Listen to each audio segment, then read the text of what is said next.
Hello বন্ধুরা, নতুন একটি ব্লগ নিয়ে চলে আসলাম। সবাই কেমন আছেন? আশা করি সবাই ভালো আছেন। তো চলুন শুরু করছি আজকের এই ব্লগ। বন্ধুরা, দেখতে পাচ্ছেন আমি এখানে কি করছি।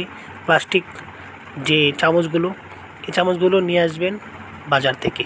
দেখুন, এই বাজার থেকে চামচগুলো নিয়ে এসে এভাবে ছোট ছোট করে কেটে দেবেন। আমাদের দরকার নিচের জায়গাগুলো, উপরের জায়গাগুলো মাঝখান দিয়ে বরাবর কেটে দেবেন। আজকে চলুন দেখাচ্ছি। এরকমভাবে একটা শেপ করে নেবেন। শেপ করার পর আটা দিয়ে ভালো করে লাগিয়ে নেবেন। একটা হাত একটা পা, একটা হাত একটা পা। দেখুন, আমি হাত পা মিলিয়ে মিলিয়ে দিয়ে দিচ্ছি। এরকমভাবে আপনারাও ভালো করে আটাটা লাগিয়ে দিয়ে দেবেন। আজকে অবশ্যই নতুন কিছু একটা শিখতে চাচ্ছেন, যদি ভালো লাগে তাহলে অবশ্যই চ্যানেলটাকে সাবস্ক্রাইব করে দিয়ে সাথে থাকা বেলটা অবশ্যই বাজিয়ে দেবেন। তো দেখতে থাকুন কীভাবে করছি কাজটা। দেখার পর আপনারা বুঝবেন। তারপর কি করবেন, এটাকে একটু কালারিং করে দেবেন। আপনারা মনের মতন কালার করে দেবেন। কি কালার করবেন সেটা আপনার ব্যাপার।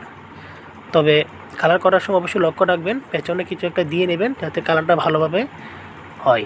দেখুন কি সুন্দর কালার দিয়েছে। তাহলে চলুন এখন আমি কি করছি আপনারা দেখুন। এটাকে একটা উপরে আটা দিয়ে মার্কেট থেকে একটা আয়না নিয়ে আসবেন চলে। আজকে এটার মধ্যে একটা আয়না দিয়ে আমি দেখাবো খুব সুন্দর কী করে আপনারা করবেন। এটা কিন্তু মার্কেট থেকে যদি কিনে আনেন অনেক দাম হবে। এটা আপনার ঘরে বসে আপনি এটা বানাতে পারবেন খুবই ইজিতে। পেছনের দিকে একটা অ্যান্টেনা বানিয়ে দিবেন, এটাকে ওয়ালে বা কোনো কোথাও রাখার জন্য। আমি এখানটা এইভাবে ইউজ করে দিচ্ছি, আপনারাও সেটা পারলে করে দিতে পারেন। কেমন লাগেছে অবশ্যই কমেন্ট করবেন। না কে কোথা থেকে ভিডিওটা দেখছেন অবশ্যই কমেন্ট করতে ভুলবেন না। কমেন্ট করে অবশ্যই জানাবেন আপনারা কে কোথা থেকে দেখছেন। সবাই ভালো থাকবেন। এরকম সুন্দর সুন্দর ভিডিও পেতে আপনারা অবশ্যই আমার এই চ্যানেলটাকে সাবস্ক্রাইব করে দিয়ে সাথে থাকবেন। আর যারা ফেসবুক থেকে দেখছেন তারা অবশ্যই চ্যানেলটাকে একটা ফলো দিয়ে দিবেন।